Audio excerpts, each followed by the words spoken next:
Hey, Grandpa, think you can handle something heavier than a broom? The voice, sharp and laced with the casual arrogance of youth, cut through the dry afternoon air. It belonged to a young Marine sergeant, his physique a testament to relentless training, his jaw set with the easy confidence of someone who had never known true defeat. He and his squad of scout snipers, clad in advanced camouflage and bristling with high-tech gear, treated the dusty firing range like their personal kingdom. Kenneth Harding, 82 years old, did not turn around. He continued his work, the rhythmic scrape of his push broom gathering a small pile of gleaming brass shell casings. His movements were slow, deliberate, each one possessing an economy of motion that spoke not of weakness but of a deep ingrained patience. He was a small man, stooped by age, with hands gnarled by time and a face etched with the fine lines of a long, hard life. To the young Marines, he was just part of the landscape, a piece of range furniture as inanimate as the target stands or the ammunition cans. The sergeant, whose name tag read Thorn, exchanged a smirk with his men. "What's the matter, old-timer? Cat got your tongue?" Another Marine, younger still, chimed in. "Careful not to sweep away your pension, pop-pop." A ripple of condescending laughter followed. Kenneth paused his sweeping not to acknowledge them, but to carefully work a stubborn casing out from under the leg of a shooting bench. He moved with a quiet dignity that seemed to infuriate the young warriors. Their world was one of noise, of explosive action and shouted commands. His silence was a language they didn't understand, and they interpreted it as a challenge. Sergeant Thorne stepped forward, his boots crunching on the gravel. He was used to being the center of attention, the alpha in any pack. The old man's complete lack of reaction was an affront. "I'm talking to you, old man. This is a live fire range. You need to pay attention." Kenneth straightened up slowly, his back protesting with a faint groan. He turned to face them for the first time. His eyes, a pale, washed-out blue, were calm and clear. They held no fear, no anger, not even annoyance. They were simply observant, taking in the scene with a placid detachment that further unsettled the sergeant. "I'm paying attention," Kenneth said. His voice was raspy, a dry whisper of sound that was almost lost to the wind. The simplicity of the response, devoid of the deference Thorne expected, pushed him further. He needed to reassert his dominance. This old man, this janitor, was a perfect foil. He would be the butt of a joke that his men would tell for weeks. Thorne gestured grandly to his own rifle, a masterpiece of modern warfare resting on a bipod. It was an M40A6, equipped with a Schmidt and Bender scope that cost more than a used car. "See this? This is a real tool. Not like that broom you're holding. Takes a steady hand, a sharp eye." He pointed downrange, to the furthest target, a small steel silhouette shimmering in the heat 1,000 yards away. It was a shot that challenged even his most skilled snipers, a test of skill, technology, and instinct. "Tell you what, Grandpa, we're about to take a cold bore shot. First shot of the day. The hardest one to make. You look like you've been around. Ever see a man hit a target that far out?" Kenneth's gaze drifted past the sergeant, his eyes settling on the distant target. He didn't squint, his focus was absolute. "A few times," he said softly. The answer was so understated it was almost insolent. Thorne's patience snapped. The joke was no longer enough. He needed to humiliate the old man. "All right, that's it," Thorne declared, his voice booming across the firing line. Other Marines, engaged in their own training, began to turn their heads, their interest piqued by the confrontation. "You're a real wise guy, you know that? How about you show us how it's done?" He unslung his rifle and held it out. "Go on, take a shot. Let's see what an old-timer can do. We'll even spot for you." His men erupted in laughter. The idea was preposterous. This frail old man, who looked as if a stiff breeze might knock him over, trying to handle a high-caliber sniper rifle. It was theater of the absurd. The gathering crowd grew, a mix of amusement and unease spreading through the onlookers. A young range officer, a gunnery sergeant, started to walk over, a look of concern on his face. He felt he should intervene, that this hazing was getting out of hand. But Thorne was a decorated sniper, a rising star in the community.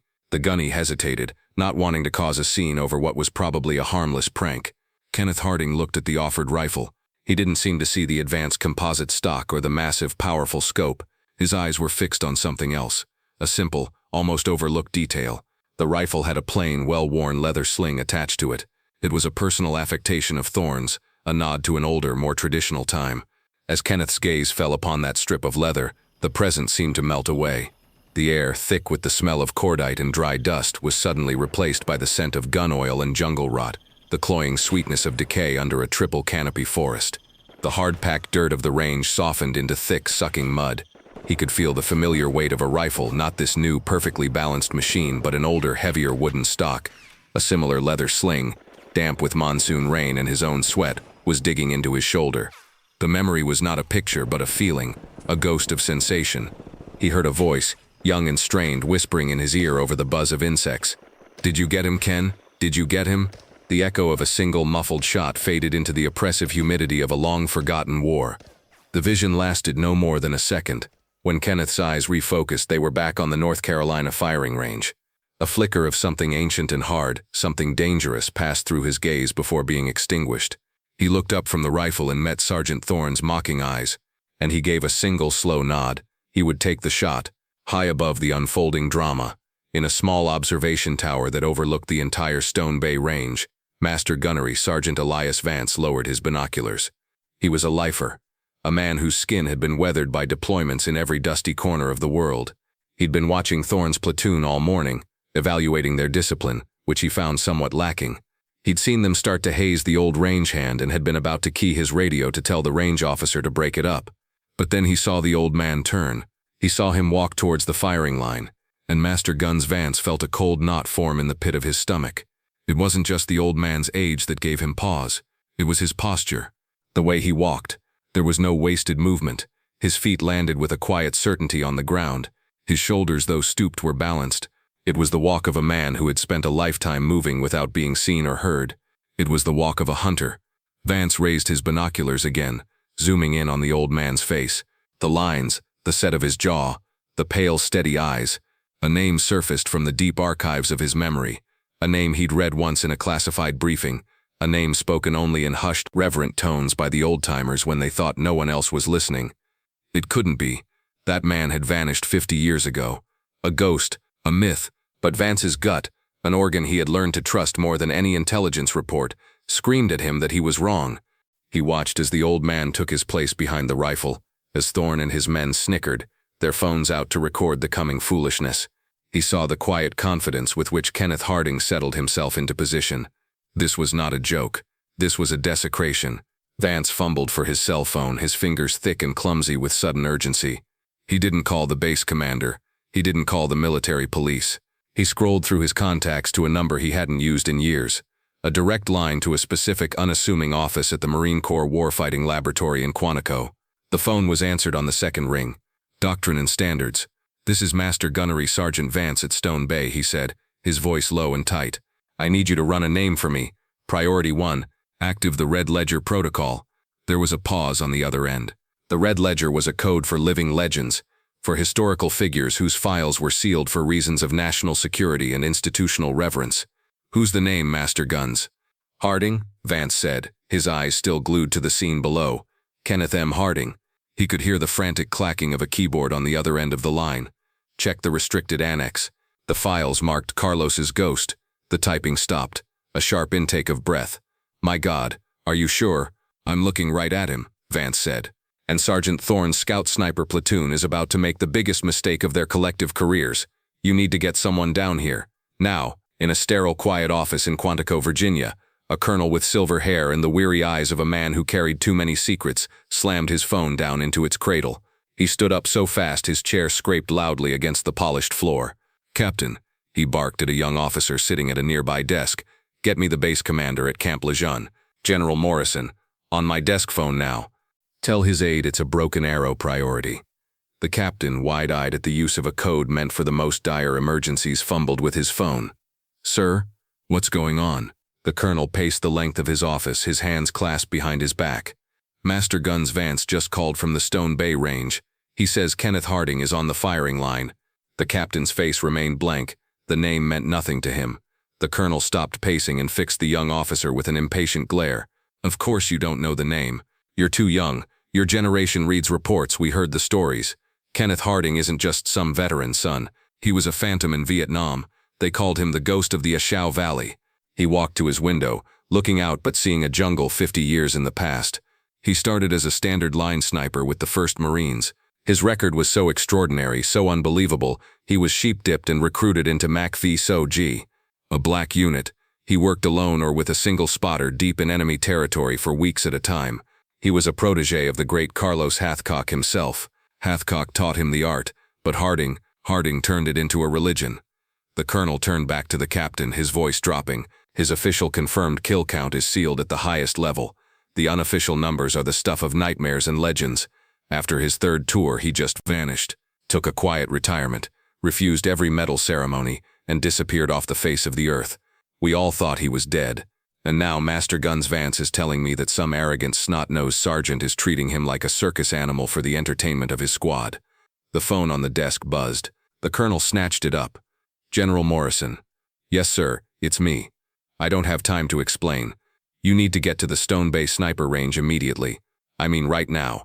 Take your sergeant major with you. Sir, with all due respect, just go. I'm spinning up a Huey on this end. I'll be there in under an hour. He hung up the phone and grabbed his cover from its stand. Captain, you have the watch. Pray for those young Marines, because I'm fresh out of mercy. Back on the range, the universe had narrowed to the space between Kenneth Harding and the 1,000-yard target. The growing crowd, the nervous energy, the mocking faces of Sergeant Thorne's men, none of it registered. He was in the bubble, that sacred space of silence and focus that only true marksmen know. Thorne, oblivious to the storm of activity he had set in motion, sauntered over and clapped Kenneth hard on the shoulder. All right, old-timer, let's see what you've got. Don't hurt yourself. That scope might have a little kick. With a subtle, practiced movement, Thorne reached down and made a 2-click adjustment to the scope's windage knob. It was a small act of sabotage, enough to send the round several feet wide of the target at that range, ensuring the old man's failure and cementing his own superiority. He winked at his friends, who were struggling to stifle their laughter. Just point it down range and pull the trigger, Thorne said with a magnanimous grin. Maybe you'll get lucky and hit the dirt. Kenneth didn't respond. He ignored the sabotaged scope. He didn't put his eye to the rubber cup. Instead, he closed his eyes. He wasn't looking through the scope. He was feeling the world. He felt the slight tremor in the ground, the gentle but steady push of the wind from left to right. He could feel the humidity in the air, the angle of the sun. He processed the data with an organic computer that had been calibrated in the jungles and mountains of a foreign land. His breathing slowed until it was almost imperceptible. His finger curled around the trigger. It was in that moment of absolute stillness that the first sound broke the spell. A low, rhythmic thumping, a sound that grew rapidly in volume. It wasn't a car engine. It was the distinctive, powerful chop of a UH-1Y Huey helicopter flying low and fast, heads turned towards the sky. At the same time, from the main access road came the squeal of tires on asphalt. A convoy of black government SUVs and white military police trucks, lights flashing but sirens silent, roared into the parking lot. They skidded to a halt in a cloud of dust. Doors flew open with military precision. The base commander, a full-bird colonel with a chest full of ribbons, jumped out of the lead vehicle, his face a mask of controlled fury. He was followed by the base sergeant major, a man who looked like he had been carved from granite. The Huey flared for a landing in an adjacent field, its rotor wash kicking up a storm of grass and dirt. Before the skids even fully settled, the side door was thrown open and the colonel from Quantico leaped out, followed by his captain. They moved with a purpose that radiated absolute authority, marching directly towards the firing line. The entire range fell silent.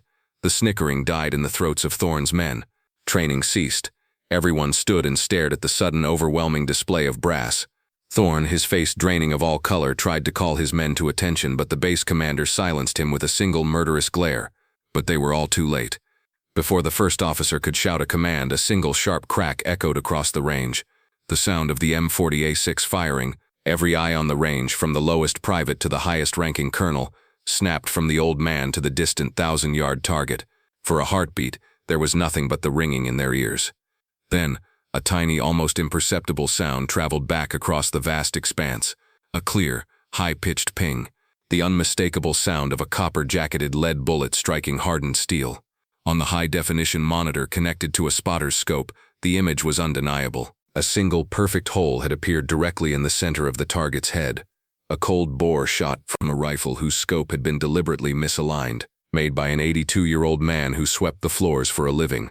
Kenneth Harding slowly pushed himself up from the ground, his old bones creaking in protest.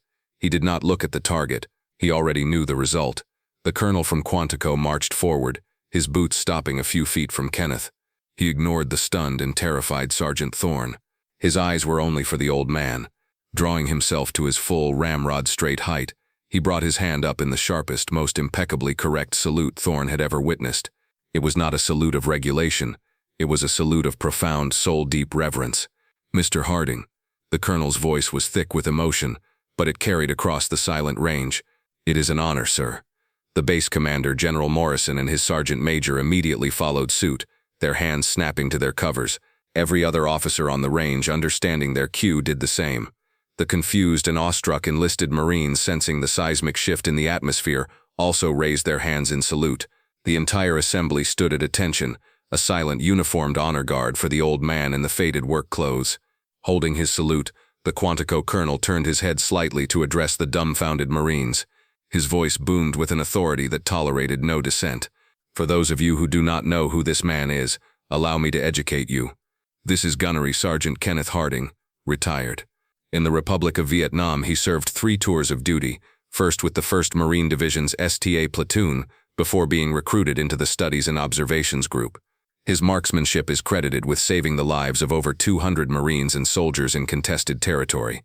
At the siege of Quai Sang, after his spotter was killed, he single-handedly held off an entire NVA battalion for 72 hours until reinforcements could arrive. He is a recipient of the Navy Cross, 2 Silver Stars, and 3 Purple Hearts. He is not a veteran. He is a living legend of this corps, and you will all show him the respect that he has more than earned with his blood and his sacrifice." The colonel finally dropped his salute and turned his glacial gaze upon Sergeant Thorn. The temperature on the range seemed to drop 20 degrees. "Sergeant," he said, his voice now a low, dangerous whisper, "you and your entire platoon will report to my temporary office at 0600 tomorrow. You are going to be given a remedial course on the meaning of our core values: honor, courage, and commitment. You have dishonored your uniform, you have disgraced your billet as a sniper, and you have disrespected a man who has bled more for this corps than your entire platoon has sweat. You are a disgrace." Thorn stood there, pale and trembling, his arrogance shattered into a million pieces. He looked at Kenneth, his eyes filled not with mockery, but with a dawning, sickening horror and a shame so profound it felt like a physical blow. It was then that Kenneth Harding finally spoke again. He looked not at the fuming colonel but at the broken young sergeant. "It's all right, Colonel," he said, his raspy voice gentle. "He's just a boy, full of fire and vinegar. The corps needs that fire. He just needs to learn where to point it." He turned his calm blue eyes to Thorn. "The rifle's a good one, son. A bit too much glass on top for my taste. In my day we had to count the clicks and feel the wind, but you'll do fine with it. Just remember this: the man behind the rifle is always more important than the rifle itself. Respect your weapon, but respect the man next to you more. That's all that matters." Kenneth's gaze drifted down and he gently patted the worn leather sling on the rifle he had just fired. The simple action triggered one last clear memory. He was not old, but a young man caked in mud in a fighting hole. A fresh-faced private, a kid named Miller who was his spotter, was handing him his rifle. "Here, Gunny," the kid had said with a proud grin. "Got you a new sling. Traded my last pack of smokes for it. It's good leather. It won't let you down." Miller had been killed 2 days later, but the sling, a symbol of camaraderie, of a bond forged in the crucible of combat, had never failed. It was a lesson in respect, the very lesson Sergeant Thorn had so desperately needed to learn. The fallout from the incident at Stone Bay was swift and decisive. The story, stripped of classified details, became a piece of institutional lore overnight. The video taken on the Marines' phones was confiscated and repurposed, becoming the centerpiece of a new training module for all non-commissioned officers on professional ethics and the unwritten duty to honor the giants whose shoulders they stood upon. The colonel from Quantico made good on his word, mandating a new course on Marine Corps history, one that focused not on dates and battles, but on the personal stories of legends like Harding, Chesty Puller, and Carlos Hathcock. Sergeant Thorn and his platoon were not discharged. The Corps, in its wisdom, decided that redemption was more valuable than punishment. They were, however, publicly and formally reprimanded. Thorn was demoted to corporal.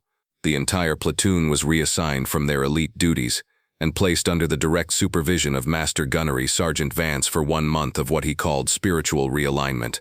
Their days were no longer spent practicing the art of the long-range kill. Instead, they were spent cleaning the base memorials, volunteering at the local VFW hall, and most importantly, sitting in silence while men with faded tattoos and distant eyes told them stories of what it truly meant to serve. A few weeks later, long after the colonels had returned to Quantico and the Fuhrer had died down, Kenneth Harding was back on the range. The early morning sun was just beginning to burn the mist off the ground. He was sweeping, the familiar rhythmic scrape of the broom a comforting sound in the quiet dawn. A single figure approached him, walking with a new, less arrogant stride. It was Rex Thorne. He was in his PT uniform, looking younger and far more vulnerable without the gear and the rank on his collar. He held 2 steaming styrofoam cups of coffee. He stopped a few feet from Kenneth, shifting his weight, clearly nervous. For a long moment he said nothing. He just held out one of the cups. "Mr. Harding, Gunny," he finally managed to say, his voice quiet and humbled. I just wanted to say thank you." Kenneth stopped his sweeping. He looked at the young Marine, at the genuine remorse in his eyes. He took the offered cup, his gnarled hand brushing against Thorne's. He took a slow sip, the warmth chasing away the morning chill. He nodded, a gesture of acceptance, of forgiveness. "I told you, son. You've got the fire. Just learn where to point it." They stood there together in the silence, the living legend and the humbled young warrior, drinking coffee as the sun climbed higher over the empty firing range. A new kind of respect had been forged, not in the deafening heat of battle but in the quiet, hopeful light of a new day. The legacy of heroes like Kenneth Harding reminds us that valor is not always loud. Sometimes it is found in quiet dignity and a lifetime of service. If you were inspired by this story, please like this video, share it with a friend, and subscribe to Veteran Valor for more.